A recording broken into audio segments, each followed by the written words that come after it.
Good morning, everybody. I just woke up from a nap, something I do almost every day.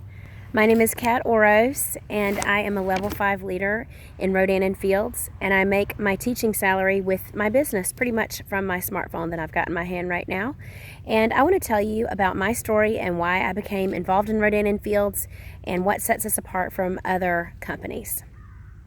The life coach Tony Robbins talks about how when people make a pivotal choice in their lives to go in one direction or another, they often can trace it back to one moment. So a couple of years ago, I was sitting at MOPS, and one of the moms was talking about how she was going back to work in the fall because her daughter was starting kindergarten. And I remember thinking, screw that, I don't want to go back to work. So that being said, I was a music teacher for 9 years in elementary school, and I thought that I would always teach music. I still teach private lessons and I sing professionally, but I thought I would always be a teacher. My parents were both teachers, and it was my entire identity. To be honest with you, I really didn't even understand or even respect stay-at-home moms. I didn't understand why anybody would put their education and training on a shelf to raise their children until my first son was born, and immediately my mind shift changed and my priorities changed. My mom worked very hard when I was a little girl and when I was growing up. And I remember her working on the weekends, cleaning up the house and running errands and doing all that stuff. And it just wasn't a perfect life, if you ask me, because life is meant to be enjoyed. So that conversation with that other mother at MOPS planted a seed in my mind for sure. And I do remember flipping through magazines and seeing ads about fine lines. Use this for fine lines. And I remember thinking, suckers, I don't have to use that. And suddenly I hit a wall at about age 36. So I'm 39 now. And I had a conversation with a couple of friends and said, I bet we could get a group rate on Botox. And not really sure how serious I was about it. But when my friend Kelly started posting about Rodan and Fields on her Facebook page, I decided to try it. I had never heard of the company. And I told her that I thought sales were icky, but I did know of the creators of Proactive and their reputation. Proactive being in 161 countries, by the way.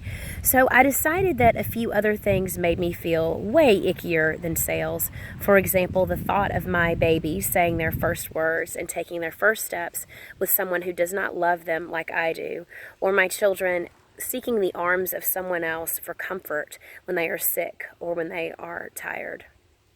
It also made me feel icky to think about whether taking that second or third day in a row off if me or my kids is sick is something that I would have to deal with.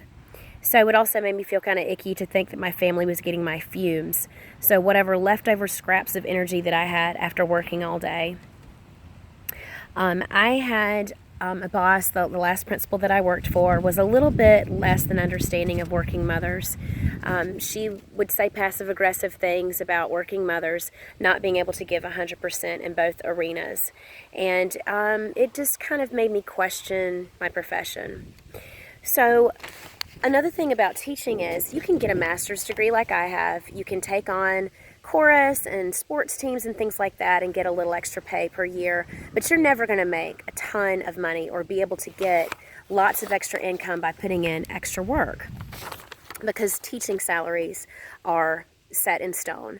I was a teacher in Prince William County in Virginia, and if you want to look up what a salary that I'm making now with my business, I have a master's degree and 9 years of experience, so that can tell you what I make with my business. I really liked teaching. There were parts of it that I really miss, but I can't see myself being happy for the next 20 plus years doing that.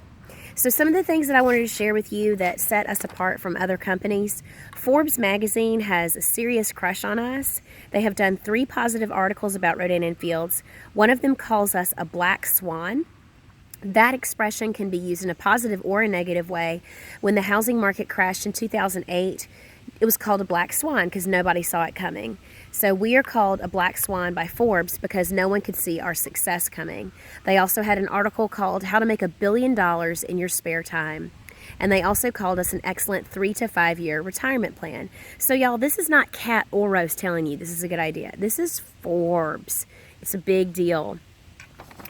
So Proactive is in, like I said, 161 countries, and right now Rodan and Fields is only in 3.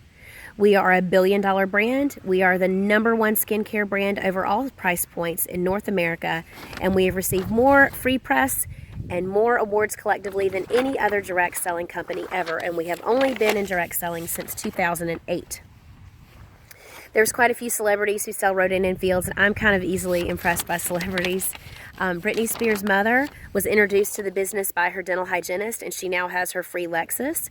I bumped into her at convention, and she was really excited to meet me, and we got our picture taken together. Veronica Webb is a supermodel, and she is also a consultant. If you go on Mike Waltrip, the NASCAR driver, if you go on his Instagram, you'll see that he posts about Rodan and Fields too, because he's also a consultant. So celebrities have somebody chirping in their ear to tell them what's a good idea, what's worthy of their image, what's worth their time and their efforts, and they are choosing Rodan and Fields. Sometimes people ask me if I'm passionate about skincare. I don't really know that I am.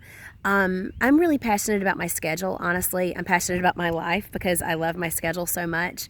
This morning, my very energetic terrier and I ran 6 miles.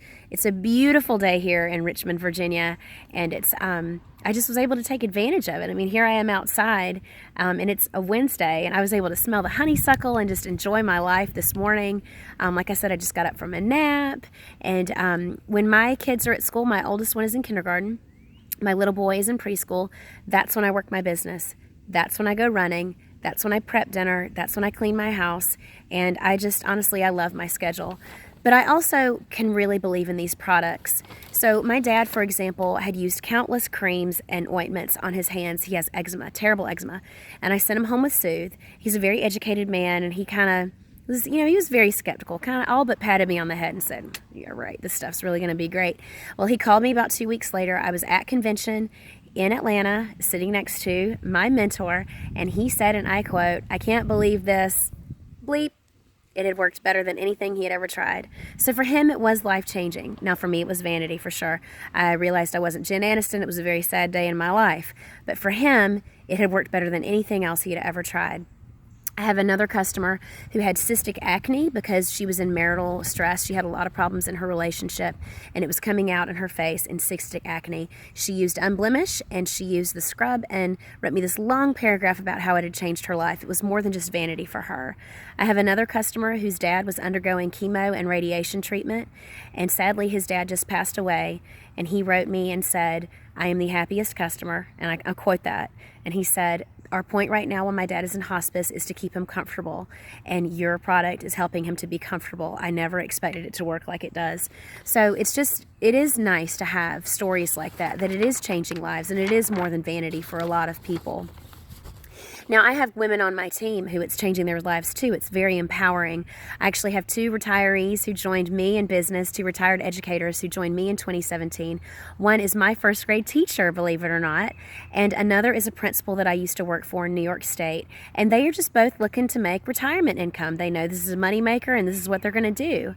And I also have a college student who now has an education degree. She's engaged. She's looking for this to be what she does once she has babies. And I have another woman who's married to a JAG. She's a military wife, very smart, savvy woman, and her identity was kind of stay-at-home mom for a while. And while a lot of people are totally fine with that and embrace that identity, she wanted something more for herself. So this is giving her something to work towards, and it's totally empowering for her. So I just wanted to know, I never wanted to wonder what if I didn't take this chance? What if I just went back to teaching and that was that? And now I don't have to wonder, because it's fantastic for me to be able to make the money that I'm making with this incredible schedule.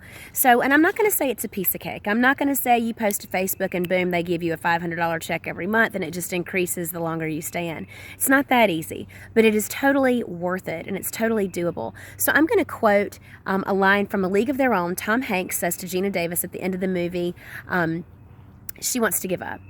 And she says, "It just got too hard." And he said, "You know what? It's supposed to be hard. If it was easy, everybody would do it. The hard is what makes it great." I love that line. So you are the author of your book. How do you want your story to end? Thank you so much for taking the time to watch this.